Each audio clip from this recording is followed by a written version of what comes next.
Olá, seja muito bem-vinda ao programa Ponto de Vista. O programa onde cada ponto de vista é a vista de um ponto. O nosso programa de busca da sabedoria. E quando falamos em sabedoria, não falamos apenas em informações, apenas em conceitos ou conhecimento. Falar de sabedoria é falar justamente daquilo que confere sabor à existência. E essa é a etimologia da palavra sabedoria, sabor. A vida está aí para ser degustada, degustada com muito sabor. Por isso que às vezes buscarmos as coisas simples é necessário, porque o simples é aquilo que confere sentido à nossa existência. Nessa perspectiva, o programa Ponto de Vista de hoje trabalhará coisas simples, ou seja, vamos contar algumas histórias, pequenas historietas, que têm a ver com o sabor da existência. E a primeira história que eu conto para você chama-se O Mau Hálito do Leão.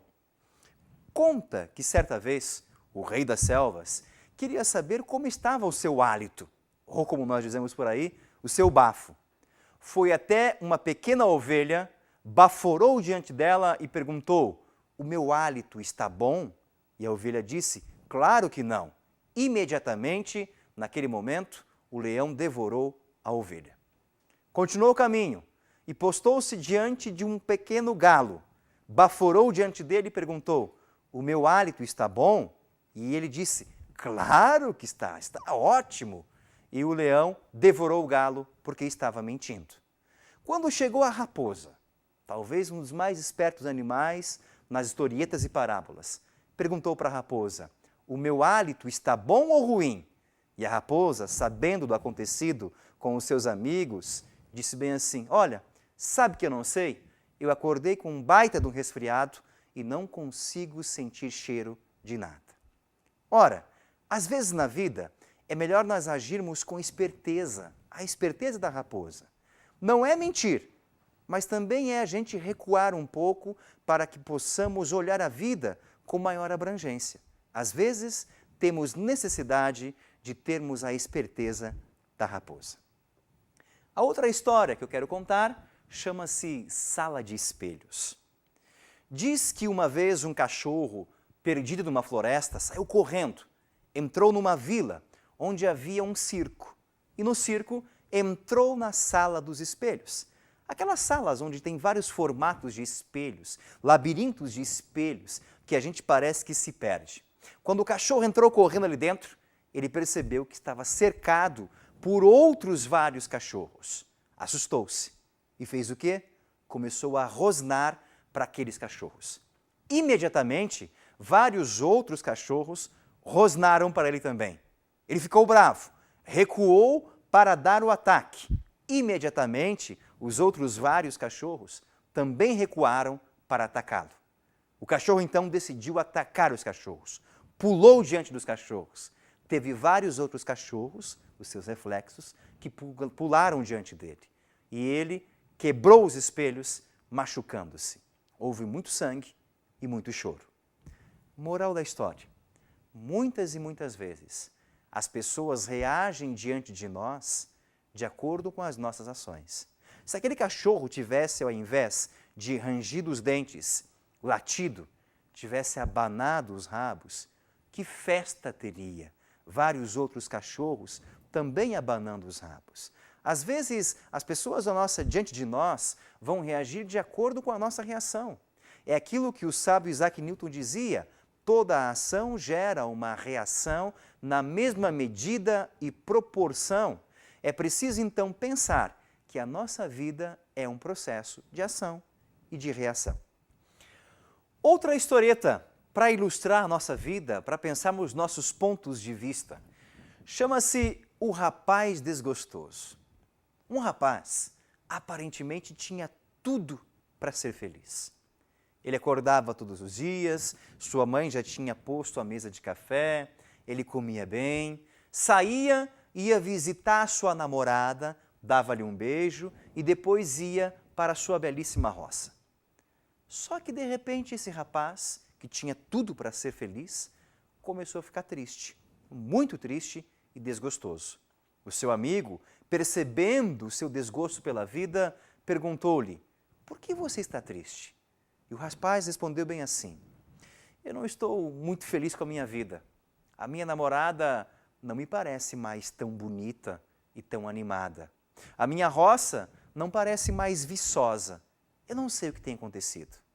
E o amigo respondeu-lhe bem assim: vou te dar um conselho. Inverta a ordem das visitas. Primeiro visite a sua roça e depois vá visitar a sua namorada. O rapaz obedeceu. Passado algum tempo, esse amigo encontrou o rapaz e viu que ele estava muito, muito feliz. E perguntou: puxa, por que você está feliz? E ele respondeu: é porque a minha namorada é muito bonita e a minha roça é muito viçosa. Me diga uma coisa, por que você me mandou inverter a ordem das visitas? E o amigo lhe disse: porque você estava fazendo a coisa certa na hora errada.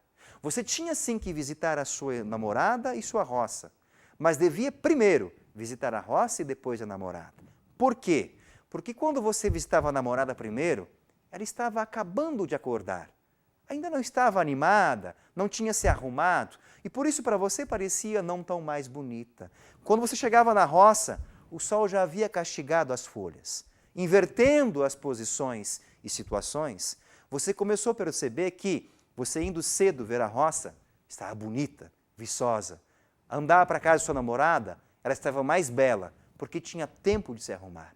E arrematou o amigo. A felicidade consiste em fazer a coisa certa na hora certa.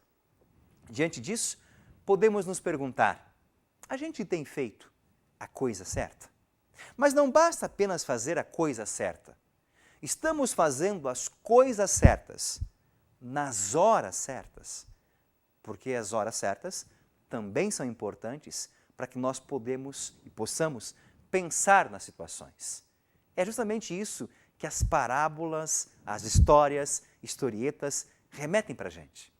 As parábolas, as histórias, historietas são como espelhos. A gente se percebe, a gente se vê, a gente se sente. Por isso é importante que nós também podemos e possamos prestar atenção nas coisas simples. A vida é simples. A existência não é complexa. É o humano quem, às vezes, no seu jeito de ser, complica a vida. É o humano que, às vezes, no seu jeito de ser, faz como a historinha do cachorro que nós ouvimos na sala dos espelhos. Ele age com violência, age com complexidade e recebe em troca justamente essa situação. Este é o programa Ponto de Vista, apresentando histórias.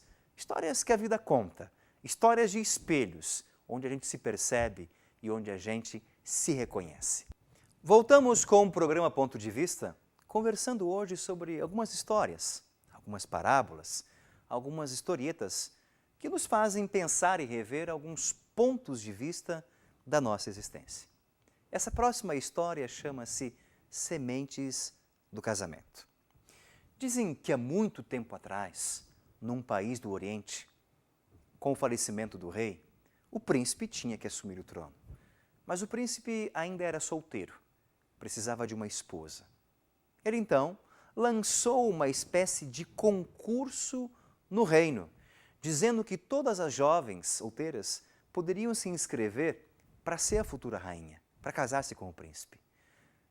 Determinou tal dia, se encontraram no palácio centenas de jovens para poder justamente desposar o príncipe.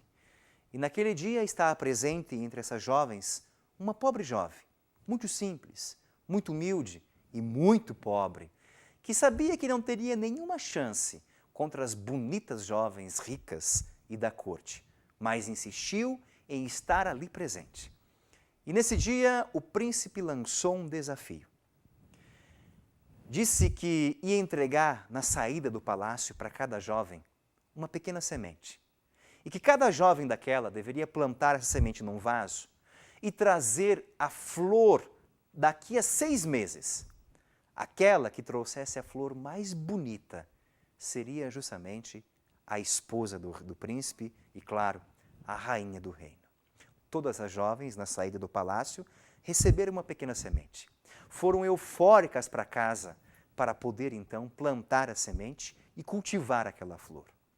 Essa jovem e pobre jovem que nós havíamos dito anteriormente, ela levou a semente para casa, plantou no vaso, cuidou com todo carinho, procurou se informar de como colocar adubo, esterco, fortalecer o vaso para que a semente pudesse nascer. Passados 3 meses, nada da flor nascer. Passados 4 meses, nada da flor nascer. Passados 5 meses, nenhum ramo tinha brotado. Passados 6 meses, o dia de levar a flor até o palácio, para que o príncipe pudesse julgar, não havia brotado nada. A jovem ficou triste, pesarosa, mas disse para a mãe que iria até o palácio levar o vaso, apenas com a terra. E a mãe lhe disse: filha, não faça isso, você passará vergonha.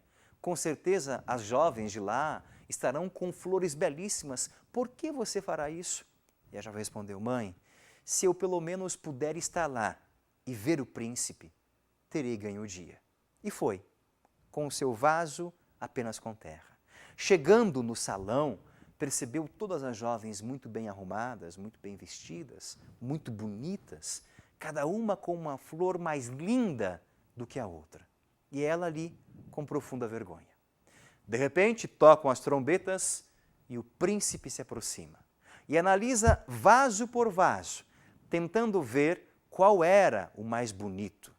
E de repente, quando chega aquela jovem que estava com o vaso apenas com a terra, ele olha, anota num papel o seu nome e sai.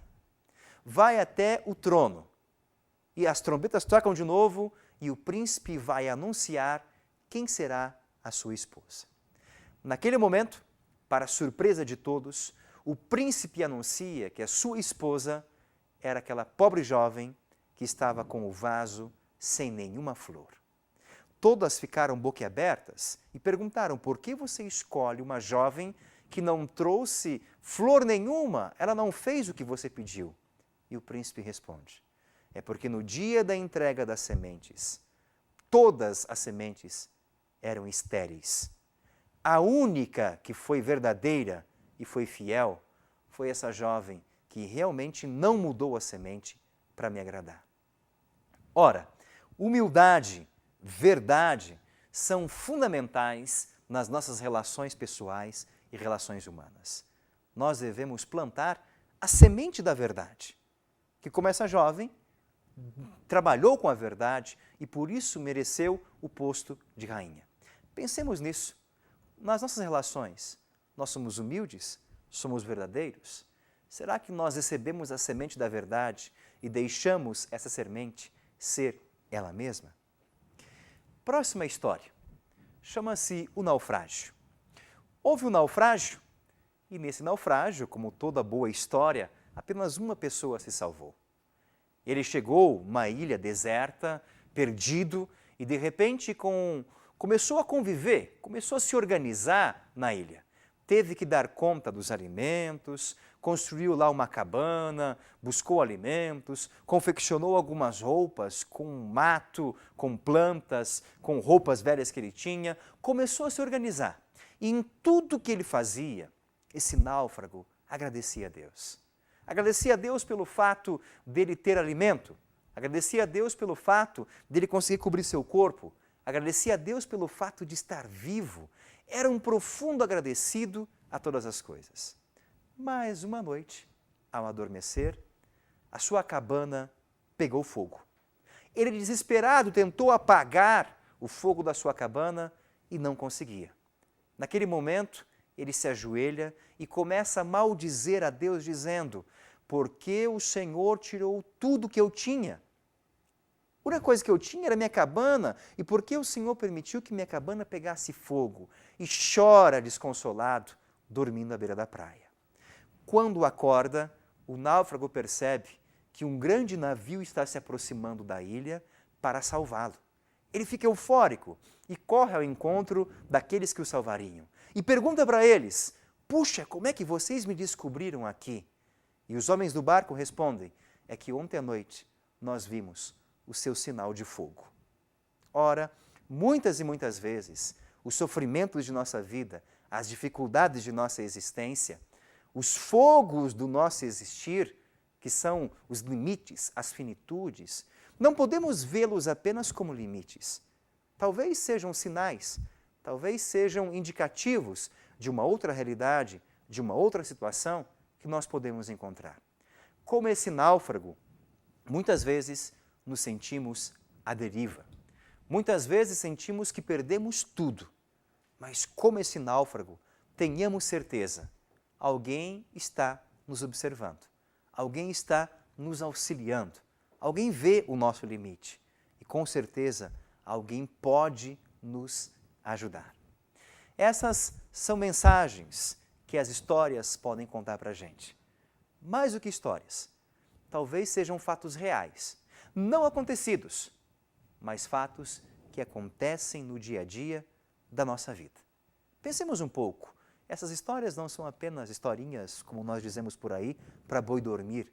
Não são historinhas para crianças, são histórias para gente que leva a sério a sua existência. E gente que leva a sério a sua existência é gente que procura observar os pontos de vista da própria existência. Este foi o programa Ponto de Vista, partilhando contigo algumas histórias, para que nós possamos também aumentar e alargar os nossos pontos de vista. Muito obrigado pela sua audiência, até o próximo programa, um forte abraço, tchau, tchau.